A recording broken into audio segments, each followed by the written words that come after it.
Dobro večer, dobrodošli na 68. Arčakulu i danas ćemo pričati o blokadu u kreativnosti, kao što se meni skoro sad desilo da sam se blokirala, dakle ovo prezentiram. Ideja mi je došla zbog toga što sam ja sama doživjela blokadu i jednostavno u tom trenutku nisam znala kako to riješiti i onda sam, pao nam je na pamet da to napravimo. I zapravo kroz proučavanje i pripremanje za ovo izlaganje sam isto ja nešto naučila o tome. Evo ga, sad ću ja odmah početi. Samo malo krivo radim. Da naučim kako se share screen. Samo sekundu. Opa. Evo da dođem na početak. I vidite sve veliko? Da. Aha, hvala. Ok.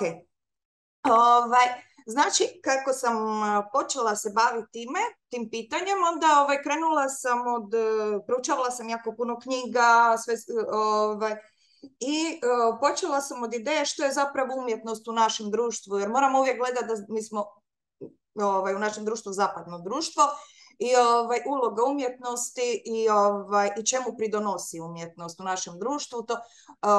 Umjetnost pridonosi ekspresiji gdje pojedinac izražava svoje unutarnje iskustvo, terapija, znači kroz art terapiju se može, znači umjetnost ima i terapijsko djelovanje kroz izražavanje i kroz konzumiranje. Uloga umjetnosti je isto i komunikacija, zabavljanje u naše slobodno vrijeme i prosvjetljenje, to je podizanje svijesti publike kad umjetnik to želi napraviti. To sam se uzela iz knjige psihijatrice Dunje Demečić iz Osijeka. Ona je napisala knjigu Kreativni um koju toplo preporučam. Onda sam išla gledati šta to znači definicija kreativnosti. Znači, kreativnost je sposobnost stvaranja intelektom, maštom. To je mentalni proces koji uključuje stvaranje novih ideja, pojmova ili rješenja problema ili novih poveznica između postojećih ideja i pojmova.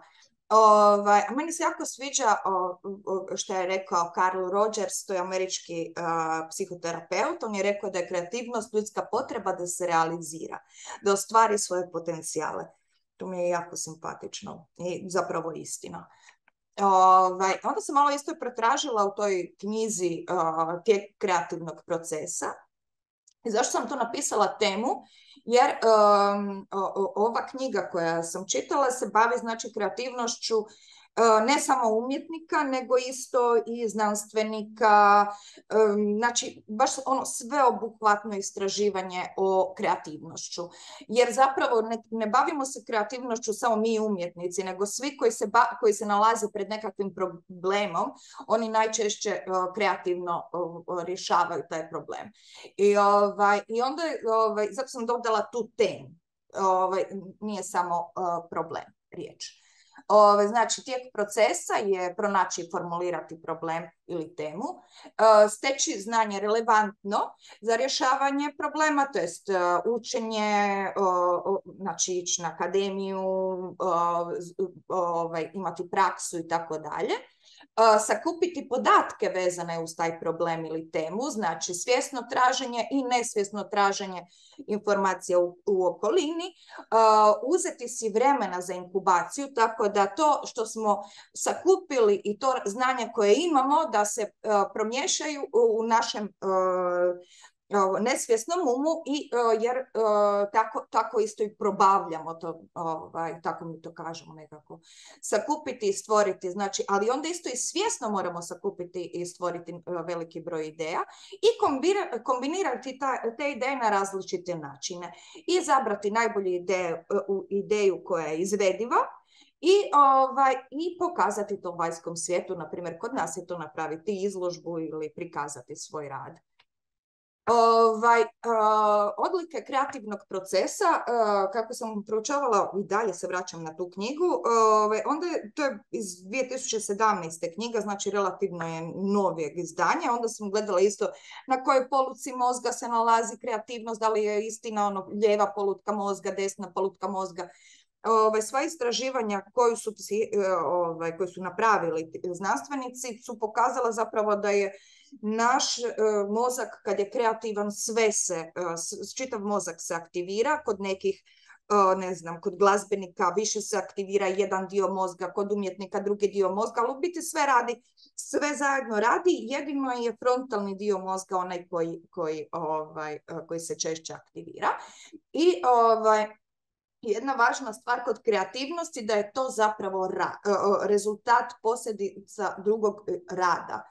Znači, kreativnost se ne javlja u pasivnom stanju, nego samo kad se radi i specifična je za domenu djelovanja. Naprimjer, jer kreativna osoba usvaja i primjenjuje znači, jezik, konvencije, pravila i simbole iz te domene. Onda sam gledala znači, koje su osobnosti jedne kreativne osobe. Walter Kanon je rekao da je ona snalažljiva, ima više rješenja za problem, ona je hrabra, znatiželjna, iskrena, strpljiva, spremna za odgođenu gratifikaciju, jer se uvijek to treba čekati, i ima crtu poniznosti, jer ponekada isto kad kreativna osoba nešto napravi, možda nema baš tako dobar prijem. I onda sam pogledala isto što je stanje flow, naš najželjeniji, ono što bismo mi najviše htjeli da doživljavamo dokle radimo. Rollo May je rekao da kod stanja flow mi imamo jasne ciljeve, imamo visoku koncentraciju, znači gubimo samosvijest, uživamo u aktivnosti i nemamo svjesnost za tjelesne potrebe i niti za osjećaj vremena. Znači aktivnost i svjesnost su spojene. I taj izazov koji radimo uvijek je nekakav izazov, ali nije previsok stupanj tog izazova. I imamo veliki osjećaj kontrole. Tako da je to najbolje stanje koje mi želimo. Ali ponekada se desi umjetnička blokada. Znači, to je trenutak kad mi želimo stvarati, ali jednostavno zbog nečega ne možemo stvarati. Znači, ideje se ne pretakaju u stvarnost. To je zapravo povremeno stanje koji umjetnici doživljavaju, znači imaju nedostatak inspiracije, produktivnosti, osjećaju se zaglavljeno, da nemaju kreativne ideje. Ali moramo isto, to je jedna zapravo kriza koja se isto može potaknuti kad se opiramo promjenama, ali možemo gledati to isto kao priliku da idemo u sebe, da napravimo jednu introspekciju, da vidimo koliko smo uporni u radu, i to može biti isto prilika u kojoj mijenjamo smjer u našem stvaralaštvu, kad mijenjamo naše običajne navike koje su nama, ili stil koji je nama već postao dosadan. Tako da zapravo možemo imati jako dobre pozitivne stvari nakon umjetničke blokade. Jedna važna stvar, nismo samo mi, baš Helena je bila rekla, nismo samo mi koji imamo kreativne blokade, imaju svi kojima je stalo od njihovog posla i koji se bave zapravo poslovi koji imaju fleksibilne vještine, koje imaju u sebi fleksibilne vještine rješavanja problema. Da sam malo gledala koji su razlozi i koji su moguća rješenja, jer ja sad pričam ovo, ali ja nisam nikakav guru ili nešto, i ovo nije, ovo je mali self-help, recimo tako, ali mali. Znači, imamo neke probleme, znači ja sam stavila te problematike u par skupina, jer imaju nekako, ali zapravo neka rješenja se mogu koristiti na svim područjima kad imamo probleme. Znači, imamo takozvanog unutarnjeg kritičara, to je samo kritičnost i osjećaj da smo nedovoljno dobri. Imamo strah od kritike i osude drugih. Imamo moju omiljenu riječ vacanus papurosfobija, strah od bijelog papira. Ne bi mogla reći tu riječ 3 puta nikada. I onda imamo problem sa perfekcionizmom, nerealnim ciljevima i krutost u postavljanju ciljeva. Kod samokritičnosti, taj unutarnji kritičar, to je nedostatak samopouzdanja. I to se dosta često dešava kad se mi umjetnici uspoređujemo sa umjetnicima koji su već etablirani u industriji. Znači, i tad se može isto i desiti da umjetnik počne kopirati stilove ili vještine od tog etabliranog umjetnika i onda se može desiti da im u jednom trenutku nedostaje originalnosti, da ne mogu pronaći svoj osobni stil. I opet to dovodi do krize. Ali ja tu imam još jednu moju osobnu upadicu na to, da jako puno sam vidjela isto i umjetnika koji zapravo kopiranjem tuđeg stila dovode do svog stila. Tako da ja bih rekla da je to jedna dvosjekli mač. Znači može ispast da uopće nemamo više svoj stil, a može biti da baš iz toga otkrijemo nešto sasvim novo. Strah od kritike i osude drugih, to se često dešava, znači kada imamo problema, kada se natječemo na natječaje za izložbe i onda imamo previše odbijenica. Kada nešto stavimo na naše društvene mreže, Instagram, Facebook ili tako dalje i neko nas kritizira. Meni je, ne znam, jednu kolegicu koja je napravila jedan izvrstan rad i postala ga je na Facebook i onda ju je neko napisao kao, to je već viđeno. I tu je osobu to jako, jako povrijedilo, ali srećom nije prestala u stvaranju, ali svejedno to te može odbiti. Perfekcionizam je malo zeznut zbog toga što kad je neko perfekcionist, onda stalno odgađa svoj posao, kao stalno odgađa tu kreaciju, a kada napravi tu kreaciju, onda odgađa da tu pokaže, jer misli da nije dovoljno dobar rad, a možda ponekada čak i ne želi nikada dovršiti taj rad, jer taj rad zapravo nikada nije gotov. A nerealne ciljeve, tu moramo gledati da to nas obmanjuje i da moramo zapravo si postaviti realne ciljeve da bismo se osjećali produktivno. Kod krutosti u postavljanju ciljeva mi moramo imati neki glavni cilj koji radimo, naravno, ali moramo biti isti fleksibilni u tom postavljanju cilja. Ako nije baš točno u tim gabaritima, neki ljudi su jako dovoljno kruti da im je to jako, jako bitno. Ali onda što se dešava? Jednom imaju blokadu i prevaziđu tu blokadu, ali ako ti ciljevi su toliko kruti, najčešće će se dešava da se blokada ponavlja, jer je zapravo kod umjetnosti se dosta stvari mijenjaju. I onda sam malo pogledala koje bi bila rješenja za sve te probleme. Znači, kod onog prvog problema, znači gdje se uspoređujemo stalno s drugima, koja je naša mjera? S kim tim umjetnicima se mi uspoređujemo? Naprimjer, Michelangelo je došao prvi put u svoju botegu raditi sa 4 godine. To sad nije moguće. On je počeo raditi sa 4 godine. Sad bi to čak bilo zakonom zabranjeno. Uspoređivati se s njima nije baš realno u današnjem društvu. Ako želimo biti jednako dobri kao i on. Ali važno je isto, znači, budite autentični, nemojte se uspoređivati. Što god tebi značilo da budeš autentičan, budi autentičan.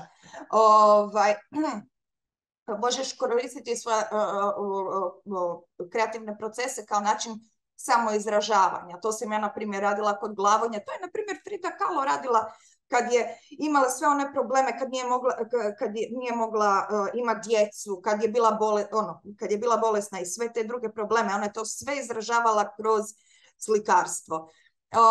A kod perfekcionizma, morate kao... Umjetnost se gleda kao da je proces igre i mora se zabavljati osoba i može čak raditi loše stvari, pa čak i da napravi seriju loših radova. Mislim da je to u redu.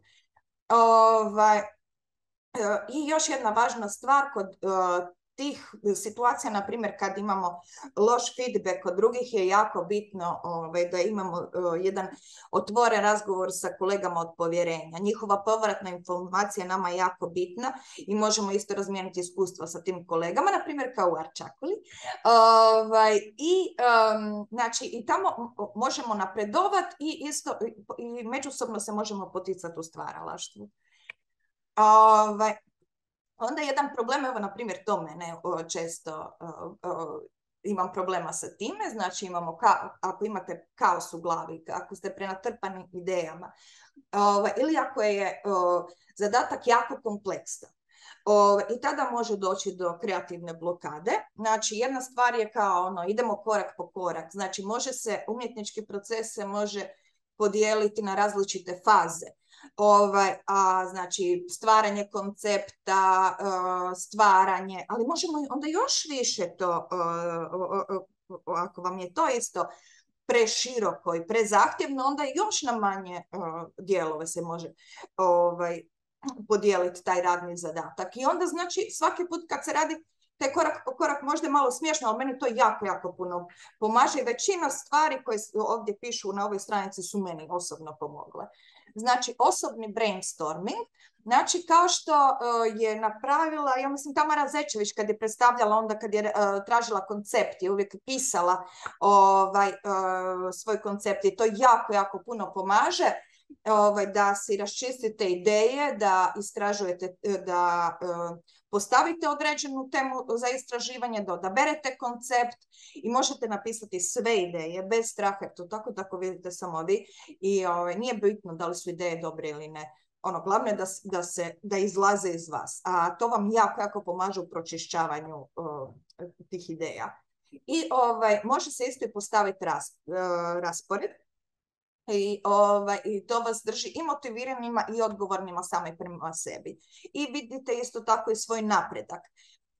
Neki umjetnici stvaraju znači u određeno vrijeme svaki dan. Znači uzmu si slobodno vrijeme, sjednu i to je radio jedan talijanski pisac, znači on bi se zavezao za stolicu, to je bilo jako poznato, da bi napisao i Promessi sposi i obećani za vjenčanje, ne znam kako se kaže točno, on bi se zavezao za stolicu, dakle, da je imao par sati kada bi pisao. I tako isto, to je dobra stvar da se udaljimo od kompjutera, mobitela i tako dalje. Moramo isključiti mobitel ponekad jer nam je jednostavno prejako, kaotično sam htjela reći. A ponekada znači pomaže isto i ta samoća i čisti prostor. Znači, ali jedna stvar je, na primjer, to je Lucian Freud radi kad radi portrete raznih ljudi, kad je radio portrete, on bi stavio te ljude u taj jedan praznu prostoriju i oslikavao bi i da ga ništa mu ne bi odvlačilo pažnju i ništa ga ne bi prekidalo ili odvajalo od svog modela. I na primjer, ja to baš tako ne mogu, jer meni treba biti malo kaotično u prostoru da bi ja funkcionirala kako treba, ali to je svakome kako kome odgovara. I onda jedna od velikih stvari, znači nema inspiracije, nema motivacije, nema svježih ideja, osoba se boji riskirati, isprobavati nove ideje zbog straha da neće uspjeti. Znači, kad se to desi, nama postaje dosadno crtati ili stvarati iste stvari, teme. Znači, jako često se dešava znači, da metode i tehnike i elementi se stalno ponavljaju i onda ih počnemo jako teoretizirati. I onda u jednom trenutku počnemo smatrati da sve što radimo je pogrešno, nije zabavno i jednostavno nemamo taj pozitivan feedback dokle stvaramo. Jedna stvar koja možemo uvijek znati, ovo nije izmišljeno, ali inspiracija je uvijek u nama. To je uvijek je tu, samo moramo doći do nje. Znači, nadahnuće spaja snažno zanimanje za nešto, a imate snažno zanimanje, analizom te tematike i stalnom umjetničkom praksom. Može se početi od nešto što se čini jako važnim ili što vas jako zanima. Možete se poistovjetiti sa tom temom, potražite, na primjer, možete taj osobni brainstorming napraviti da dođe do te ideje koje, ako ste slučajno zbunjeni i niste sigurni šta vas stvarno zanima. I važno je usredotočiti se na kreativni proces, ne na ishod i zabaviti se dok se radi. I kako sam ja rekla, rad je ključan, morate se ostati predan i uporan. Jer za moj pojam ne postoji nikakav genij, anđeo ili demon. Mislim da je demon Aristotelu pričao na uhu i rekao je Aristotel da demon govori i daje inspiraciju. On ne želi doći kad vi ne stvarate. Treba se baš raditi, pogotovo kada imamo problema sa inspiracijom. Znači, radi i onda će se nešto izvući. I tu mi se jako sviđa što je Chuck Close rekao, to je jedan slikar. Stvari vam padaju na pamet dok radite. Nešto će vam pasti na pamet i nešto drugo vam pasti na pamet i nešto drugo što odbacite, gurnut će vas u drugom smjeru. Znači, kad radite, dolazit će svašta, će biti u vašoj glavi. I onda, znači, uzrok može biti nedostatak nama novih i svježih informacija. Znači, tražite nadahnuće, čitajte, gledajte filmove, posjetite galerije, odite na koncerte uživo. Znači, isto kao ako se izložimo različitim kulturama, to može isto poboljšati našu sposobnost rješavanja problema. Bavite se svjesnom gledanja stvari i analizom stvari.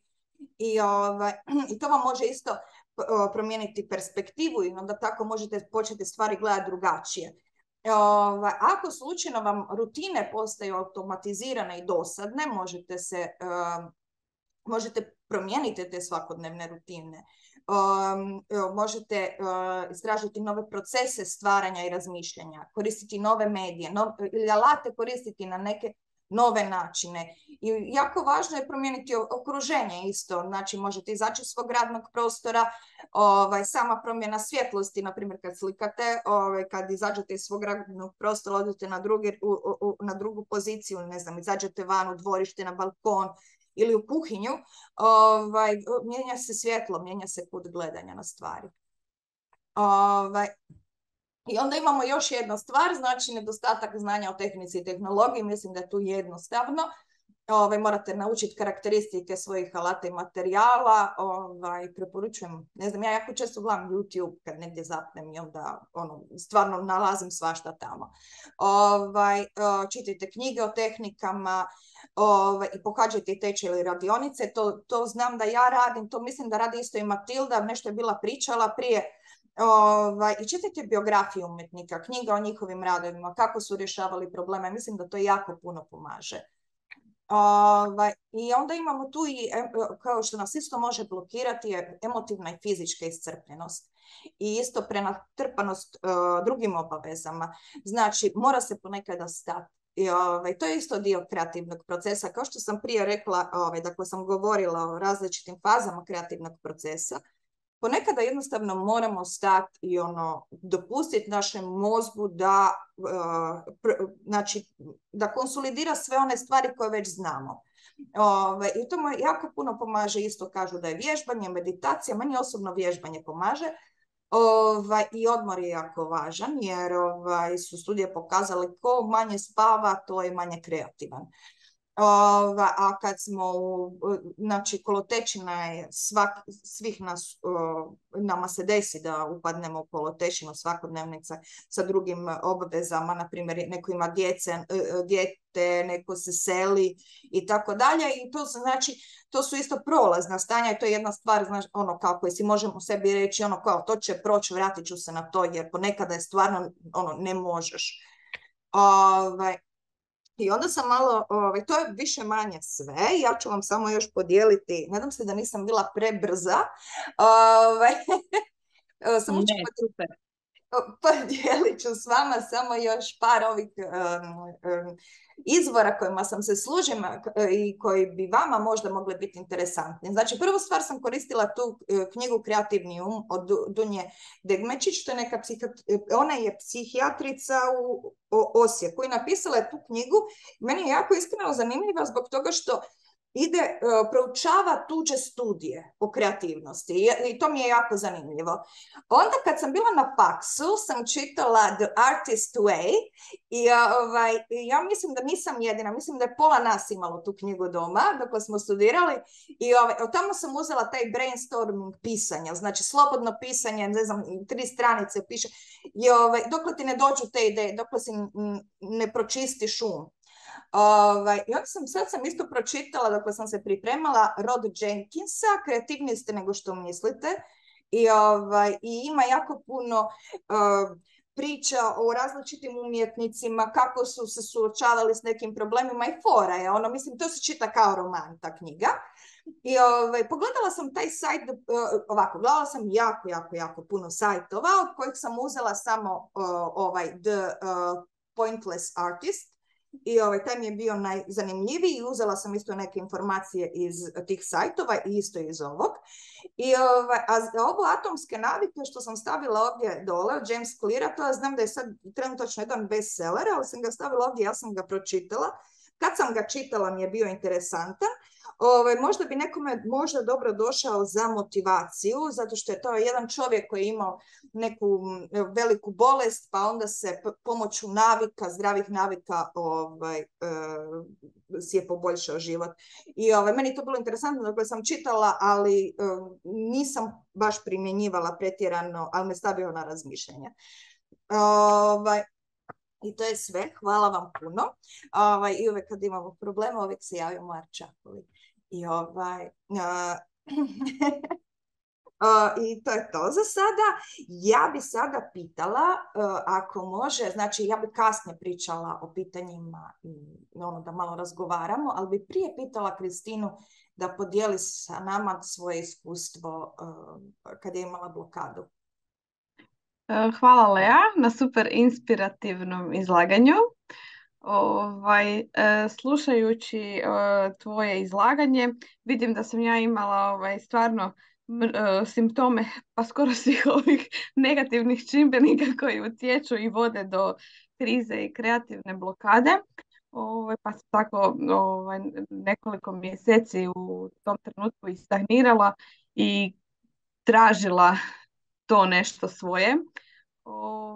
I onda kad sam u biti očistila glavu od svih tih nekakvih negativnih komentara, utjecaja okoline, čak i ti si spomenula samoću i čist prostor, krenula sam, ajmo reći, od nekakve nule stvarati i uživati u tom samom procesu rada koji je stvarno za mene najvažniji dok radim, i ja stvarno uživam dok radim.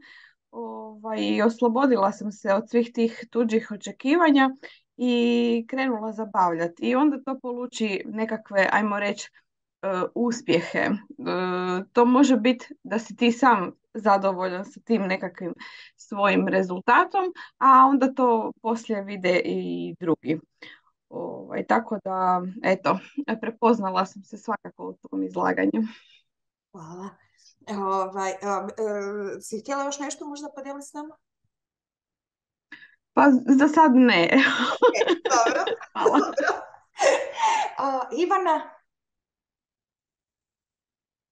Ivana? Evo me, samo dok sam se unmutala. Pa imam ja za podijeliti, ali ja sam već, kako sam i napisala u mailu, možda bi pročitala. Ja sam bila možda malo više otvorenija pa ispričala taj mali period, neće biti dugo. Šta mi se u biti dogodilo, hvala.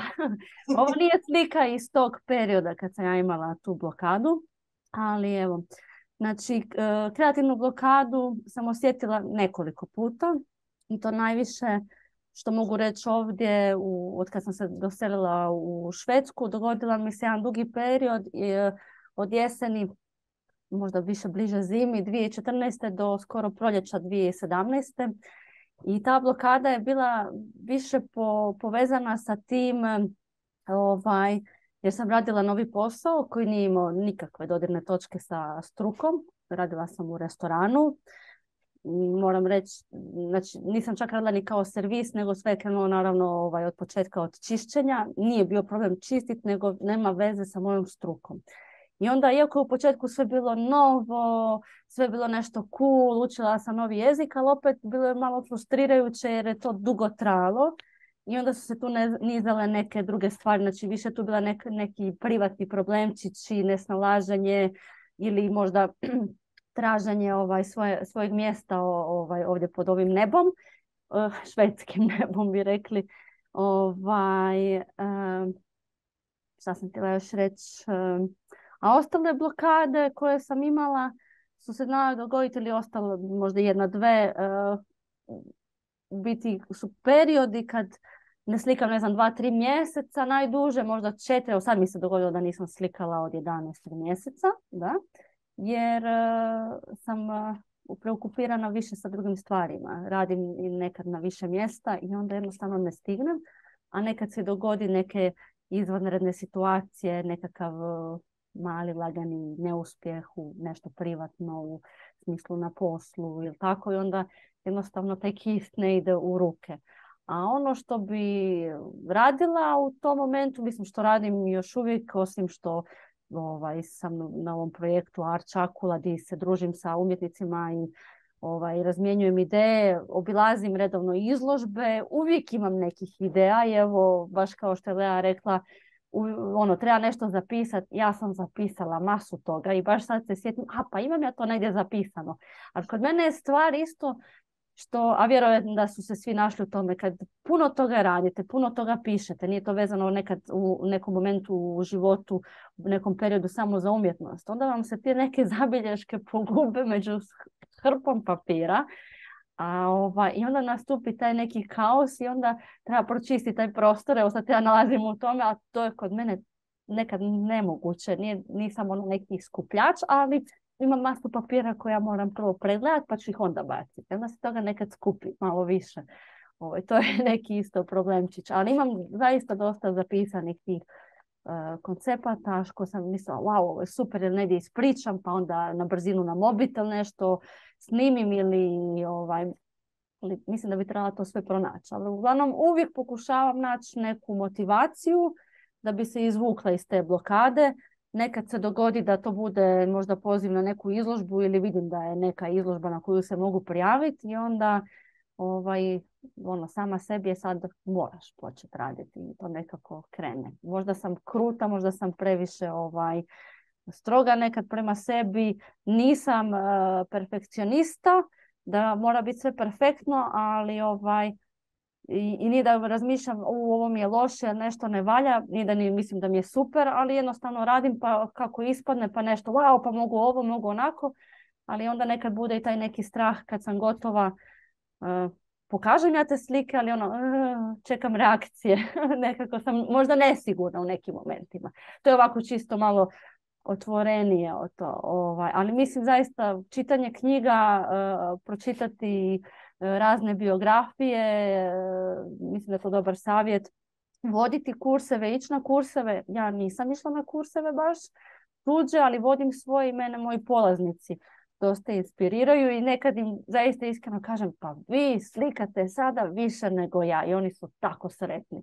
I onda dođem doma, ja bi slikala i onda dođe masu drugih obaveza i onda ta moja blokada se samo nastavi dalje i ne znam, ali doći će taj neki period. Mislim, ne treba silovat, ali opet mi neću reći samo umjetnici vizualni, ali i spisatelji koji živimo te naše struke, mi bi najrađe voljeli raditi najviše u svojoj struci i stvarati, a nekad treba pustiti, ne predugo, ali doći će to. Tako ja nekako razmišljam. I uvijek dođe, neko kaže možda to kampanjski, jer se odrađuje skoro u zadnji čas, a nije to zadnji čas. To je jednostavno taj period kada je najbolje, a mnogi umjetnici su najproduktivniji i najbolji u tom zadnjem momentu. Toliko. A ovo platno je prije nego što sam krenula sa nekim velikim slikama većih formata, nisu bili aktovi, bilo je pejzaži. I tu se znalo dogoditi da započnem sliku i da joj treba godinu dana, 2 da ju završim. Eto. Ja dođem u takve neke blokade i periode kad kist ne ide u ruke tako lako. Ali se nekako uvijek vratim tom platnu i završim i onda sam sva sretna. Eto, toliko. Onda možeš uzeti, znaš, ako ti platno ne ide, onda imaš, kaže da promijeniš medij, pa onda uzmi, ako ti ne ide kist, onda uzmi nešto drugo. Ideja. A ne. To ja radim uvijek. Pa je ideja, ali stvar je u tome, ja mogu uvijek razgovarati otvoreno o svemu, ja nemam, i to sam već prije rekla, ja nemam atelje još uvijek. I uvijek kad sam nadomak, ali zaista nadomak da dođem do toga atelja i da nešto krene, uvijek se nešto dogodi. I to je nešto što isto je ko šećer na kraju ili ta trešnjica na toj blokadi, ali dobro. Ja uvijek razmišljam pozitivno i ovo je moj kutak i uvijek negdje nešto se tu rodi, ali ja bi više voljela veći prostor da ja, baš što ti kažeš, možda uzmem komad gipsa, ne znam čega, gline, masu ideja imam. Eto, išla sam nedavno se raspitati da bi možda počela ići na kurs, a to bi puno koštalo. Odmah mi je rekao čovjek, za ovo što ja radim, rekao je moraš osvojiti milijone. Ja sam se nasmijala da počnem puhat možda staklo i da možda moje aktove pretočim u taj medij, znači neke staklene skulpture. Ali eto, kad mi čovjek kaže koji vodi kurseve da bi to malo puno došlo, taj kurs, tako da, vidjet ćemo. Mislim da je u Sloveniji jeftinije, dođi, vrati se.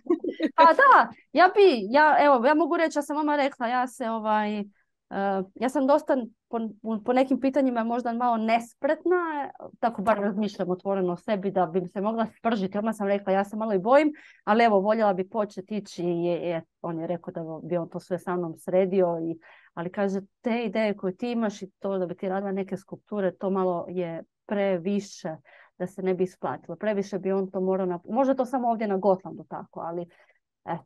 Takav je bio odgovor. Eto, to je još jedna trešnica na moju blokadu, ali dobro, dobila sam informaciju. Eto, to je to. Ali dobro, ali isto i radiš puno na toj blokadi. Da, ali ono jednu stvar koju nisam spomenula u ovom predavanju koja je jako bitna i koja je gledala sam ću je staviti, neću je staviti, je nedostatak novaca, jer to je jako velika stavka. I možemo mi kao reći, ajme trebaš ovo, lijevo, desno, ali s druge strane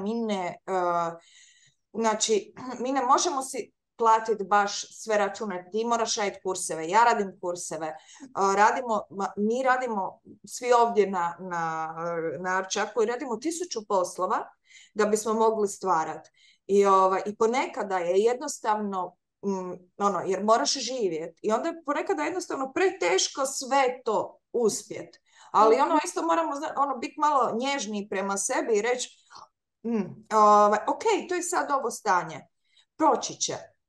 I to je isto jako, jako važno jer moramo, to su stvari koje se moraju proći.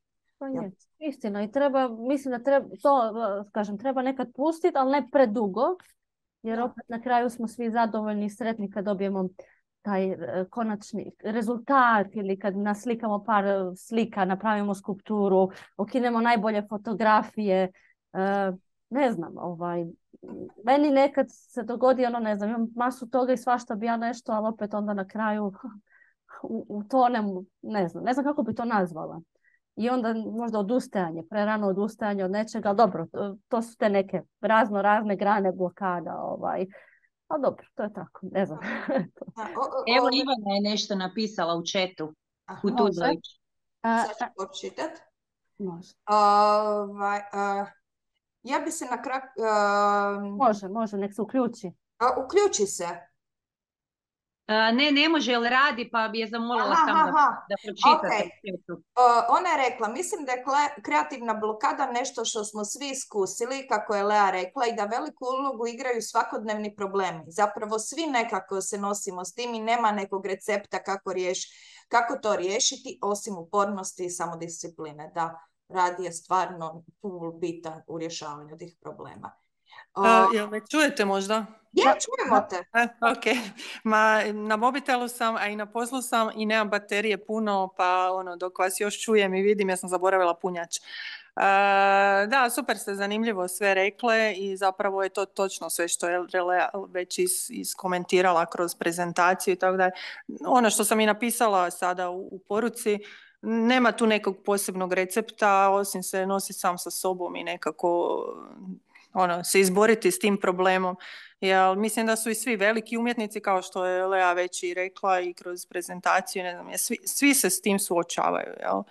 I ne znam da li tu ima ikakav univerzalni recept osim rad i opet rad, jel? Da, baš to je jako teško jer vidim da je puno ljudi isto i odustalo od rada. Jer A to je taj svakodnevni moment svakodnevnog problema koji upravo sada što si malo prije rekla, novac i kad te opterećuju ne znam, računi, novci, ti nemaš vremena za materijal nabaviti ili ne možeš ga kupiti ili realizirati neku svoju ideju ili nemaš tehniku ili nešto tako, onda šta ćeš drugo nego odustati, usmjeriš svoju nekakvu energiju i vrijeme u nešto drugo i za to vrijeme zamre i kreativnost i tvoj kreativni rad. Tako da je teško se s tim boriti. Slažem se. Ali ne kažem da se ne treba boriti, treba i ljudi nalaze rješenja. Ali da ima izazove svakodnevne s kojima se svi suočavamo je tako. Još uvijek kada nismo u društvu gdje umjetnost se plaća jednako kao i nekakav drugi rad i gdje je podupreto strane struke, države ili općenito društva. Nemamo nekakav svoj ekonomski neku sigurnost gdje se mi možemo sad tu uhvatiti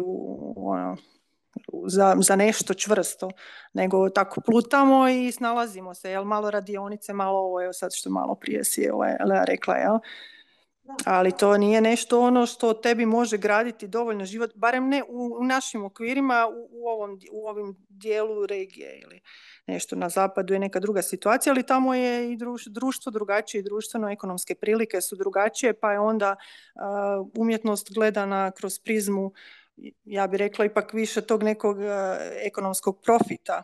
Ali to ti osigurava lakoću života, mislim lakoću, ne skroz lakoću, ali nekako se lakše onda prebrodi tekući problem i ti tu imaš onda prostora za kreativnosti i za napredak. Ali kad ti si ograničen sa materijalom, onda više ti ne gledaš na kreativnost, nego šta možeš izvući iz one situacije šta ti je ponuđena. Hvala ti, Ivana. Evo. Ali znaš, na tu temu, prosti što te prekidam. Ništa. Sam baš naišla na jedan članak kao isto kako sam istraživala i onda je bilo na jednom prodajte najmanje jedan rad na mjesec. I da, ako si u Americi ili ako si negdje di ima jako puno ili ako si već etabliran, ali kad nisi, teško. To je jako teško da onda završiš na sajmu. Da, a onda prodaš jedan rad mjesečno. Da. Mislim, što je isto ok za početak, zašto ne omalovažavam ovo, ne da bi kritizirala, nego samo kažem onda je to drugačija pozicija, već startna, koliko ćeš zaraditi, gdje ćeš završiti. Istina. Ali dobro, treba i dalje raditi, treba biti kreativan, mislim da to ispunjava čovjeka i da se svako izražava onoliko koliko može i u mediju kojem može. Pa onda će vjerovatno s vremenom napredak doći, nekom će doći prije, nekom kasnije, ali kad na nešto uporno radiš, ja vjerujem da napredak dolazi neminovno. Evo. Dobro, možda ću se uskoro javiti od vas, jer mi kažem baterija je slabija. Ok, mi imamo još samo malo za reći. Ja bi sada ovako, vidjela sam da su digli i Matilda i Borislav ruku, ali prvo mora pričati Ljubica. Ljubica, oprosti, prvo smo te malo preskočili.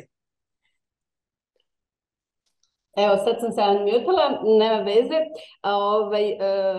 Naravno, u tvom izlaganju smo se svi prepoznali u svakom segmentu, bar jedan dio. Do sad su govorile slikarice, uglavnom, a ja sam keramičarka, dakle ja izražavam kreativni dio svoje osobnosti kroz keramiku, odnosno glina mi je primarni medij izražavanja.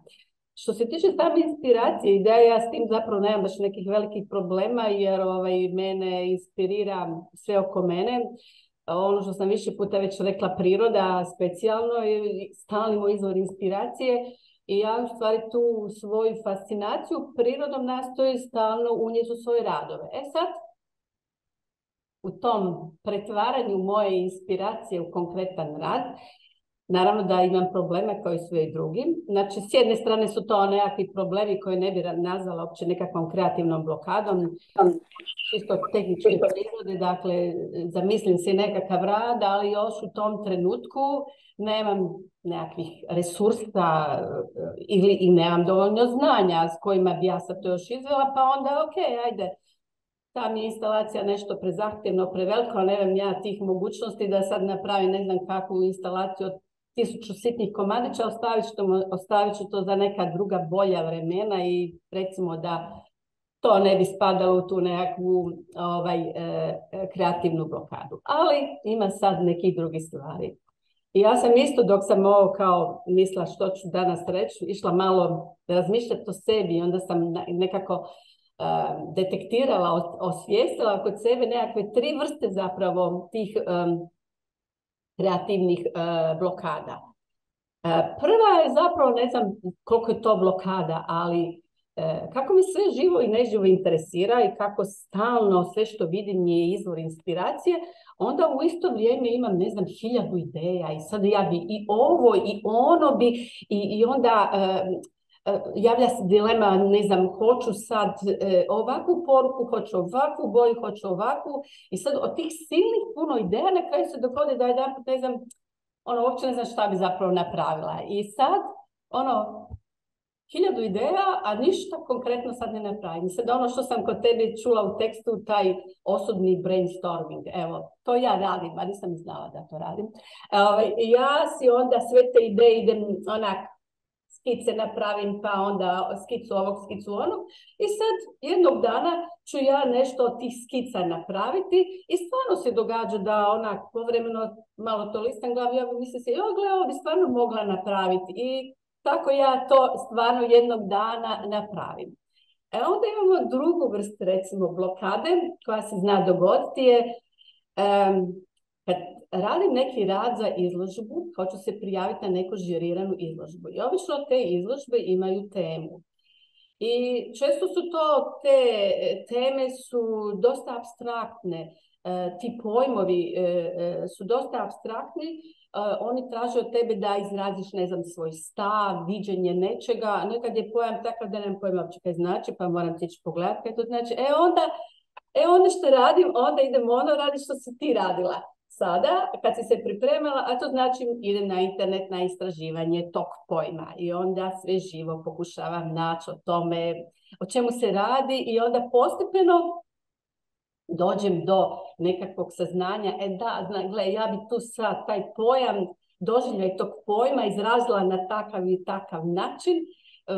Možda poslije u razgovoru spomenem da sam sad se baš bavila jednim takvim simbolima ženstvenosti u umjetnosti, jer sam pripremala jedan rad kao znakovi identiteta u ženskoj keramici. Evo, i baš sam se išla kroz povijest istraživati koji su to bili simboli ženstvenosti i žena u umjetnosti od, ne znam, antike do današnjeg doba, pa sam i Fridu Kahlo vidjela i Botticelija i ove ranije antičke, ali i ove moderne i prikazivanje, ne znam, ženske seksualnosti kroz cvijeće koja asocira na žensku anatomiju, kroz ne znam šta, da bi završila na kraju na ružu, kao bezvremenskom simbolu ženstvenosti i ja sam u tom smislu napravila rad. Evo, to bi bilo ovaj drugi dio. A ona treća, najteža zapravo blokada se odnosi na situaciju kad mi neki rad ne bude izabran na izložbi, za izložbu, nego kad se prijavim, kad sam dala cijelu sebe u taj rad, kad sam se potrudila, kad sam mislila da sam s tim radom izrazila ideju i koncepte izložbe, da je on odrađen i u kreativnom smislu dobro, i u estetskom, u tehničkom, da je fotografija dobra, da je sve dobro, ali onda ipak nije primljen. Taj kustos ili taj žiri nije prepoznao taj rad i onda u tom trenutku se javlja onaj osjećaj, bez obzira kad sam ja ping cijelo vrijeme, javlja se onaj osjećaj, zakaj to uopće radim?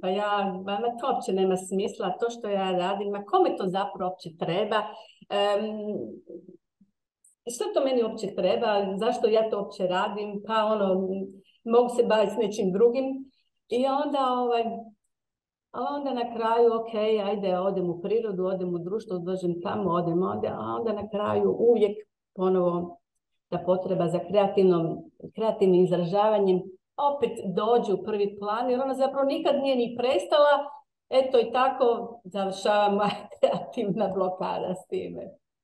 To je divno. Eto, to bi bilo to od mene. Hvala što si podijelila, to je divno što si podijelila s nama.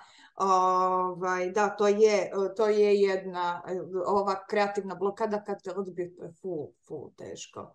Tako da to zna ful pogoditi čovjeka. Pogotovo kad misliš da si napravio baš dobar rad. I onda ga odbio. Da. No. I onda vidiš na izložbi oni koji su primljeni, znaš, im se si, pa dobro, gle, mislim, nisam sad u ovom trenutku baš subjektivna, ali ako vidiš zapravo, naravno si uvijek subjektivan kad je tvoj rad u pitanju, ali kad imaš jako puno izložbe vidiš jako puno radova, onda ipak imaš i možeš i ocijeniti zapravo koliko je izložba dobra, koliko nije dobra, koliko ti radovi odgovaraju konceptu i svemu ostalom.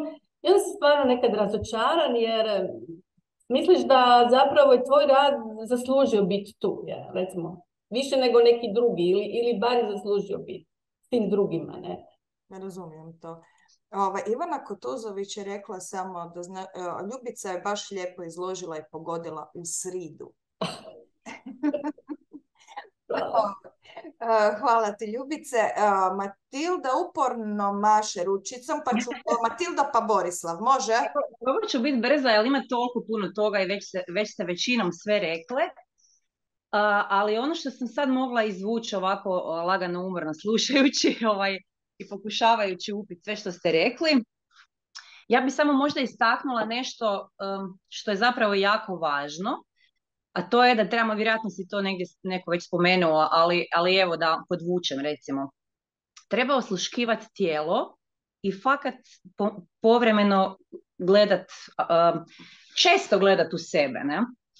I podsjećat se da radimo, ja ne znam, možda sam u krivu, ali s obzirom na tu toliko bombardiranje informacija, na vrijeme u kojem živimo i tak dalje, čini mi se da zaista, bar se to meni događa i jako mi paše raditi odmake od onog što si ti rekla, Lea, galerija, muzeja, recimo, mene one jako inspiriraju, ja volim otići i pogledati, ali ja vrlo često volim raditi i duge pauze, zato što jednostavno mi to previše djeluje na mene u smislu da me nekako ustopira u kreativnosti, jer danas je toliko toga izloženo, mi toliko gledamo tuđe radove, idemo na izložbe i te kulture upoznajemo, svašta nam je na dlanu i onda jednostavno zapravo se tu zblokiramo. Tako da bi trebalo... Da, bar se to ja govorim iz svog aspekta što se tiče mojih blokada. I uvijek se treba podsjećati, to je meni recimo moj melem ili moja predivna stvar koju ja imam sa sobom. Ok, osluškujem tijelo, ali i podsjećam se da radim za sebe. Jer upravo to što je Ljubica rekla, znači ovo odbijanje i tako dalje, znamo da postoje razni razlozi zašto se to događa, ne zato što sad smo mi loši ili jako loši ili nedostojni ili ne znam što, ali jednostavno umjesto da se uspoređujemo s drugima, da se podsjetimo da moramo biti ta najbolja verzija sebe. Jer nitko drugi ne vidi stvari kao mi, jel tako? I zapravo se ne može izraziti na način na koji se svako od nas izražava. Tako da treba raditi za sebe i treba osluškivati svoje tijelo, pa to je isto kao u sportu, šta ne? Tipa, šta ja znam, treba jednostavno i treba se odmaknuti od pretjeranog rada, jer ja sam negdje pročitala davno da su zapravo da je neprijatelj kreativnosti, zapravo da su kreativci negdje nekakvi kao pretjerivači, jer i pretjerano, nisu svi, neki pretjerano razmišljaju, ali ja mislim ti pretjerivači se stvore u današnje vrijeme baš zbog te dostupnosti koju imamo zato što smo izloženi tom zasićenju, tim informacijama, tom vizualnom koji skače iz pašteta i tako dalje, ne? Tako da jednostavno treba se odmaknuti od pravila, znaš. Misliš, prosti što te prekidam, ali samo htjela sam samo jedno objašnjenje. Šta misliš da smo hiperproduktivni ili tako nešto? Da previše... Pa i to, mislim, ja to razlikujem, ne znam, ja sam imala fazu stvarno kad sam hiperproduktivna bila, ali to kad sad pogledam, kad sam iz blokade gledam recimo u tu, ajmo reći, hiperproduktivnost, odnosno kad gledam što sam sve bila napravila, bilo je toga u nekom trenutku jako puno, ja sam shvatila da ta želja i kad si stvoriš priliku za rad, da tad jednostavno nestaješ. I to je kao nekakav vrtlog te kreativnosti koja ti je natjera da radiš puno, ali nisam mislila pri tome na hiperkreativnost, nego, mislim, ja smatram da sve treba biti stvarno spontano koliko može, ne? Nego sam mislila, ako misliš, Lea, na ovo što sam rekla za pretjerivače, ne, znaš da su u tim studijama uvijek kao kreativci pretjerivači u smislu prevelikog, pretjeranog razmišljanja. Okay. Ali to, mislim, to sad možda nema veze sa mnom trenutno, ali neka istraživanja su to potvrdila, vezu između kao pretjeranog razmišljanja i kreativnosti. A mislim, nevažno sad, ali ono što opet u današnjem vremenu, modernom, postmodernom i kakvom već, baš ja mislim osobno da zbog te blokade, evo da zaključim, treba dozirati, napraviti step back, povlačenje, i da treba zapravo i uživati, mada neki zovu tu blokadu i poljubac smrti, ne znam jeste čuli. To su te sve neke male smrti kao, a ako imamo sreće kao može trati samo nekoliko dana, a ako nemamo sreće onda malo i duže, ne? Ali ja svejedno mislim da treba osluškivati sebe, ne zapast sad u ajde, a mislim možda treba i zapast u letargiju, nemam pojma. Da, ja mislim ovako, kako sam jako puno toga sam bila prošla, ja sam naišla na jedan jako dobar članak koji je pisao o, znaš onaj osjećaj da si šarlatan ili tako nešto. Mm-hmm. I onda kaže, vrati se malo u svoju komfort zonu, vrati se malo korak unazad. Da. I onda kao, znaš jer kad se uspoređuješ s drugima, i onda vrati se malo korak nazad, i u svoju baš komfort zonu i odmori malo. I onda možeš i dalje. I znaš što još mislim, recimo, da je važno? Kod nas mi smo svi skloni valjda negdje tražiti stalno neko odobrenje. Mi stalno tražimo neko odobrenje, da nam neki kustos samo odobri, da nas blagoslovi, da nas stavi na pijedestal, da nas prime ovdje ili ondje, ne? Ja mislim da treba prestati tražiti odobrenje, bar se ja tako ponašam, možda je to loše jer me nigdje ni nema, onda se nigdje ne prijavljujem i tak dalje, ali pa šta znam, ja mislim ali znaš kad stvaraš odobrenja, prosti uvijek te prekidam jer znaš kad stvaraš odobrenje ti nije potrebno za stvaranje, za kreativnosti ne treba odobrenje. To je jednostavno moramo svi naučiti. Zapravo. Pa da, zato kažem, na početku sam rekla da se trebamo podsjetiti. Ja mislim od svih tih pravila da je nekako onak najnježnije prema nama, da se negdje stavimo onak na zid, osluškuj svoje tijelo, radi za sebe i prestani tražiti odobrenje.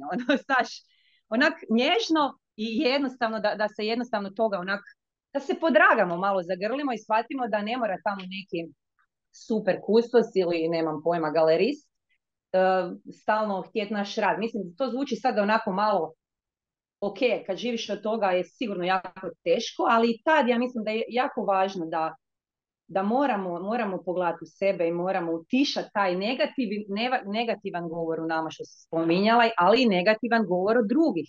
I da se treba zapravo ili okružiti ponekad sam sa sobom i sa samoćom, ali također i sa ljudima koji ne da će ti medit, da će ti govoriti svaki put joj kak si ti super, apsolutno ne, to ne volim, ali da će ti konstruktivno, mislim da ti budu pozitivna podrška kad padneš, da te znaju nositi, nemam pojma kak se izrazi. Znači, treba upiti treba znati upiti te ljubazne kritike, no. Hvala ti. Mi često puta više upijamo te okrutne kritike, šta nije? Stalno nas potresaju te tektonski poremećaj tih okrutnih kritika, ne znam, nemam pojma. Meni su ti jako rano rekli kao da bi ja trebala prestati se baviti umjetnošću, pa se ti ljudi više niti ne bave umjetnošću. Ja sam to shvatila da je to jako brzo, da je to jedna velika glupost. Da. Tako da me to uopće ne dira. Ali, znaš što, Matilda, ostajemo bez vremena baš, pa onda bih htjela još Boris. Joj, odlazim, hvala puno, uletela sam, evo, sorry. Doviđenja. Hvala ti, Matilda. Ništa, Bog. Borislav, dobro večer. Tu sam, pozdrav svima. Nisam pravio nikakve bilješke, pa ću ovako ad hoc čega se sjetim dok budem pričao. Nekoliko ste stvari istaknuli sjajni i meni je ovo lijepo slušati, meni je lijepo se družiti s vama jer puno korisnoga čujem. Istaknuje netko od vas kao materijalni moment, da bih mogao stvarati, moraš imati pare, ja to sada pojednostavljujem, vulgariziram, moraš kupiti platno, moraš kupiti glinu, moraš kupiti mramor, nemam pojma što. Podsjetilo me to na jednog sjajnog riječkog slikara o kojem je pisala Dajna Glavočić kad je pisala riječko slikarstvo između dva rata. Spomenula, ja sad ovaj čas ne mogu sjetiti imena tog slikara, dakle nemojte smetnuti uma da sam ja stari, moj mentalni ambijent je svakim danom sve skromniji, zato se ne mogu sjetiti. On je bio toliko siromašan da nije imao niti boje. Uzeo je nekakav tanjur stari, išao je od slikara do slikara i molio da mu da svako malo boje. Jedan mu je dao malo plave, jedan malo žute, jedan malo bijele. Došao je u svoju sobicu i slikao je prekrasne slike. On je naprosto osjećao, tako da ne bi taj materijalni moment morao biti ključan, makar ja mislim. Nemaš novaca da kupiš mramorni blok, da klešeš ogromne skulpture, imaš papira, imaš salvete, bilo što, imaš bilo kakvu pisaljku i možeš do besvijesti crtati. Istina. Problem kritike, problem žirija, ovdje je neko istaknuo žiri koji te može baciti u očaj kako nije odabrao tvoj rad. Sjećate se Splava Meduza, Žorža Teodor Žeriko. Nije ga kritika odabrala za salon i pod nekakvim pritiskom ili nečim odabrali su sliku i stavili iznad vrata gdje će se najmanje vidjeti. Slika je sada ključni moment, prekretnici povijesti umjetnosti za neke stvari. Kad kažem Berislav Valušek, ja vjerujem da ovi iz Rijeke ga znate, radio je jednu izložbu. Dakle, ove su dvije stvari vrlo slične. Mislim da je bila kritičar bira i to mi se izuzetno svidjelo.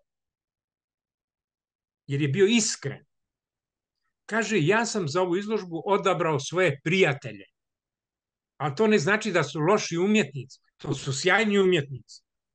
Jer obično kritičari kažu, ne, ja sam birao samo najbolji umjetnik. A bira svoje prijatelje. Jer ima svoje prijatelje.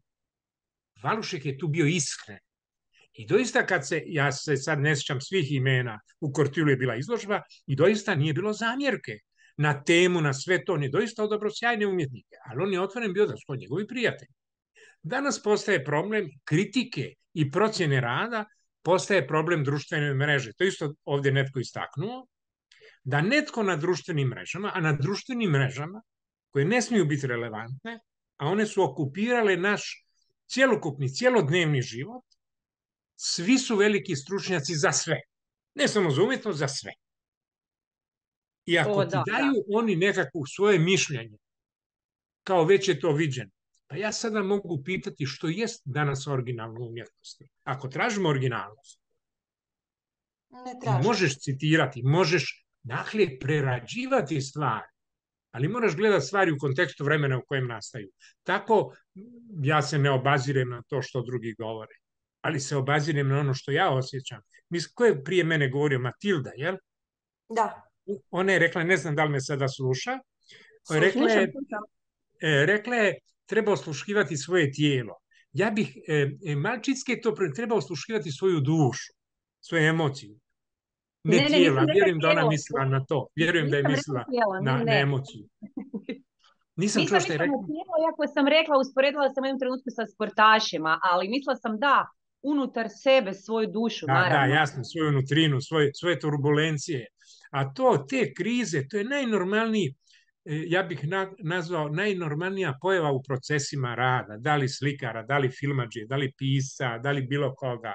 Sada sam u prepisci cijeli dan ovih dana s jednim sjajnim književnikom, hoću da ga predložim za jednu nagradu i sad je u jednom rezidencijalnom programu. Isto tako pričamo, družimo, ima krizu, mjesec dana ne može napisati pola slova. A onda sjedne i 15 dana piše bez vremena. To je tako, to su normalni. Pa da ne pričam kako sam ja radio svoje lomače. Iz ateljeja u dvorište zapališ sve, kažeš nema ništa. A to je tako. Ali onda ideš dalje. Ideš dalje. Lijepo mi se družiti s vama. Ne znam jesam li rekao svašta bih mogao pričati. Ali ne smije, dakle, novac, to smo svi padali u krizu. Niko od nas ne živi od umjetnosti da možeš prodati, osim nekoliko ljudi, osim Dušana Džamonje koji su mi pričali, on je bio pravi biznismen. On je znao prodati. Još po nekoliko umjetnika. Ima sad trenutno aktualni koji znaju prodati sliku, koji znaju prodati. Za to treba biti pa imati te menadžerske sposobnosti. Ali bitno je da smo mi sretni dok radimo. Mene je drago da vas čujem i da tu i tamo vidim što radite i to me raduje da je to dobro to što radite. Hvala. Ja sam kao na iglama sjedim, moram ići dalje, pa ću vas ovaj čas napustiti. Želim vam svako dobro i čekam naše sljedeće druženje. I vama, lijepi pozdrav od mene. Ćao. Ćao. Hvala puno Borislavu. Znači prva Matilda je opet digla ruku i onda je Ivana digla ruku. Evo sad ću samo, zaboravila sam isto jednu važnu stvar, a upravo je sad Borislav rekao, to iskustvo zapravo obavljanja posla. Jer mi uvijek nekako koja da radi onda nešto i onda kao joj, ovaj cilj je možda nedostižan, joj, šta će mi reći ovaj... I onda se treba opet pogledati u sebe, a to je ono što nisam možda naglasila, da se zapravo pogledamo, znači da se uživimo u taj proces ispred nekog, ajmo reći, cilja ili napretka, ne? I onda pretpostavljam da će taj napredak i cilj doći, naravno, ne? Ali da jednostavno damo prednost tom iskustvu i radu. Evo, hvala, neću više. Bog. Hvala ti, Matilda, super stvari govoriš. Ivana, za kraj. Da, sve to razumemo mi svi. Sve nam je jasno, jel da? Da. Eto, ja imam samo kratko, ja sam htjela reći složiti isto sa Borislavom Božićem, nisam htjela isto samo reći za financije, nemaš novaca, ne možeš raditi. Ok, može i to biti, ali nekad ti imaš nekog novca za osnovne, da kreneš nešto raditi, ali možda te nekad baci u blokadu da nemaš dovoljno za nešto što biš više htio napraviti, ne samo da prodaš, nego imaš više potreba, došao si da ideš korak naprijed, da više se izraziš u nečem novom, u nešto, a onda nemaš tih novaca da si to priuštiš, kao što, na primjer, nedostatak atelja. Nije samo stvar novaca u bojama. Ja sam bila isto u nedostatku, dok sam bila u Hrvatskoj, nisam imala za boje i onda sam radila nakit. Znači, krenula sam nešto drugo. Znači, radila sam i iskoristila sam mogućnost što sam bila na praksi u Nikola Tesla školi. Imali smo keramičarsku radionicu i dok su klinci radili svoje keramike, Ivana dok je radila s njima i pazila na njih i vodila moment dok se to nešto sušilo, ja bi nešto svoje napravila, ocrtala, zapekla i na kraju osvanula na sajmovima, to smo isto spomenuli. Znači uvijek postoji neka mogućnost. Samo i to mislim da je Ljubica rekla, radiš ovo, radiš ono, a onda na kraju se, ili možda neko drugi spomenu, onda se isto možeš izgubiti u tim stvarima, to su te neke blokade. A ovo ako se smijem Ako se smijem nadovezati vezano za kad nas neko odbije u žiriranju, dobro, ne znam, dole u Hrvatskoj vjerujem da su još uvijek dosta važna ta žiriranja. Ovdje, na primjer, sam primijetila, to sam pričala prije, ali ne znam, neko od vas možda nije... Tu su pare. Da, tu su više novci i koliko imaš novaca, možeš lijepo unajmiti galeriju, možeš napraviti to da ti neki galerist pravi ili galerist, neko ko ima novaca i drži tu galeriju, da ti bude neki PR malo nešto i nešto više radiš ti od toga da praviš reklamu, da čuvaš sam svoju izložbu, ali ono, koliko šuške, toliko si možeš priuštiti. E sad, nekad odradiš, jer naravno mi svi to nešto želimo, ako ne uspijemo na žiriranje, onda ajmo mi svoju galeriju, iznajmi to, ono, i onda se dogodi korona, ne znam, sada ne spominjem, rat, kriza. To su normalne stvari. Nešto nas baci, ali to nas umjetnike i stvaraoce baca u neku blokadu. Baci nekog drugog, naravno, ne samo nas, ali hoću reći, to su te neke stvari koje jednostavno kažemo normalne su, ali treba poraditi. Svako od nas ima neko svoje viđenje iz svog kuta koji je problemčić. Ali ja mislim da, evo, dobro je, opet svi spominjete Art Čakulu, ja kažem masu puta, baš mi je drago da vas imam. Eto, i onda kad god imam neki svoj bed u životu, opet dođem tu, poslušamo se, popričamo, nasmijemo se, imamo šalu, formalnu, neformalnu, nekad nam je i ljepše neformalno, jer onda bude najljepše i najotvorenije. Ali eto, to je poziv za ove koji će nas pogledati da nam se pridruže nekad na Art Čakulu i porazgovaraju. Ali eto, sve ima nešto svoje. Da, to je to, da. Upravo to, protiv, sad sam htjela reći ovo kad si rekla tamo, vamo, lijevo, desno, mislim da je to i Ljubica isto referirala se na to. To je u biti taj, ja mislim čak i nejasan smjer koji se zna događati. Ono da od toliko toga mi više ne znamo što bi. Znači, totalno smo, to je recimo možda i najfrustrirajuće, ne? Taj strah i nejasan smjer oko toga što bi trebali raditi, jel? Pa bi se trebalo malo isfokusirati. Evo, mogu samo nešto reći. Evo, žao mi je što je Borislav otišao. Razmišljala sam govorit, ne govorit, prijava za izložbu. Pogledat će ovo i reći, zašto se nisi prijavila? I ja jučer gledam lijepo. Ja bi možda se prijavila napokon na fotografije. I koja se blokada dogodi? Dogodi se blokada da ja listam fotografije koje nisam radila sad, nego kad sam kupila fotoaparat od 2015. do tipa fotografirala sam najviše do 2018. 19. onda sam stala, onda sam krenula sve više u slikarstvo. Rekla sam, sad ćeš se fokusirati na jednu granu, a ne na 100 grana. I ja sam tako provela ne znam koliko sati, pa je li to dobro, pa nije. Ne šta ću reći, nego da li sam ja zadovoljna s tim? A ne, pa ova, op, 23 nešto, ma neću, ne da mi se. I to je to, ode, tako da i to se dogodi. Dobro, ali to je isto u redu, ja mislim da tak trebalo je biti, jer to si ti odlučila. Ti si unutar sebe odlučila da ti ne želiš zbog nečega i to je okej. I onda ne možeš više žaliti za prolivanjem mlijekom, se kaže. Znam, ali na kraju, ali uvijek...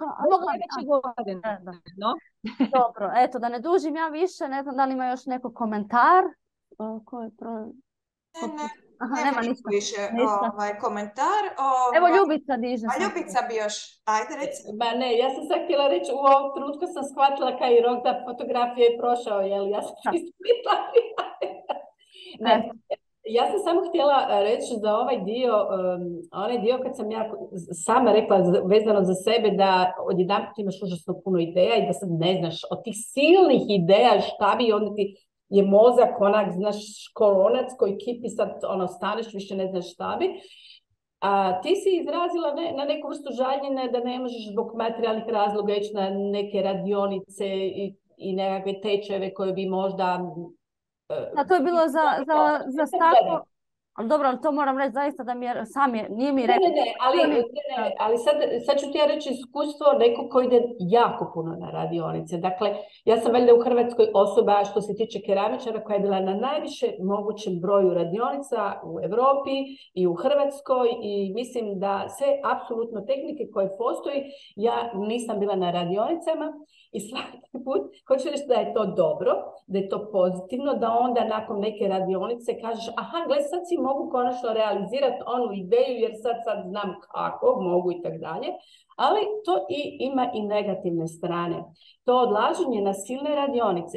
Ti si opet bombardiran sa raznim tehnikama, sa raznim umjetnicima, sa različitim izračajima i onda ti na kraju opet su dilemi, Isuse Bože, pa kaj da ja uopće da radim? To je to što... Onda ti najbolje ono što je rekla Matilda, onda se kreneš sam sebi unutra i onda zapravo sve te radionice ti ipak posluže zato da zapravo od njih uzmeš samo ono što zapravo ti već u sebi nosiš, pa ti se to malo pomogne da to izbaciš van. Evo, to ti je to. Ali te radionice mogu te i dovesti u silne, Probleme. konfuzije, šta bi, kako bi, zašto bi, joj, kako mi se sviđa kako ova radi, joj, kako mi se sviđa ona kako radi. Isto kao i ovo gledano na internetu, fenomenalne stvari radi ljudi. Misliš, pa kaj još mogu uopće reći, šta već nije rečeno. Pazi, ja sam 17. imala samostalnu izložbu koja se zvala Stratum. Strate, to su slojevi, sedimenti, ovakvih i onakvih koji nastaju djelovanjem vremena. Dakle, ja sam te slojeve pretvorila u svoj keramici, izražala s tim. I sad ja sam to davno imala te strate i nedavno neka po internetu i vidim neki Japanac ima radove mu se stratum. Ja ljudi gledam čovječe stratum. Ne, mislim, hoću reći, nije njegov rad uopće kao moj, ali ima isti naziv, znači nekakva ideja je i kod njega i kod mene zapravo polazna bila ista u stvari, eto. Ili znaš, neko kaže, joj, gle, vidjela sam ti radove isti kod tvoji. Pa nisu, taj negdje stvara u nekom drugom dijelu svijeta, nema pojma da ja postojim, kao što ja nemam pojma da on zapravo postoji. To je toliko o tim radionicama i o silnim idejama i utjecajima sa svih strana. Gle, najbolje bi bilo reći, joj, trebaš biti svoj i ne pas pod ničiji utjecaj, ali to je apsolutno nemoguće. Svi mi padamo pod utjecaj i samo ih moramo znati kanalizirati i držati ih u okvirima koji neće preći u kopiranje onda i ponavljanje ili nešto. Evo. Hvala Ljubice i hvala svima. Ja ću sada završiti naš službeni dio. I hvala svima što ste došli. Možete nas popratiti na YouTube kanala Arčakula, na Facebooku imamo stranicu Arčakule, imamo isto i sajt Arčakule i Instagram account. Tako da hvala što ste nas slušali i vidimo se za 2 tjedna. Hvala, bok. Pozdrav, čao!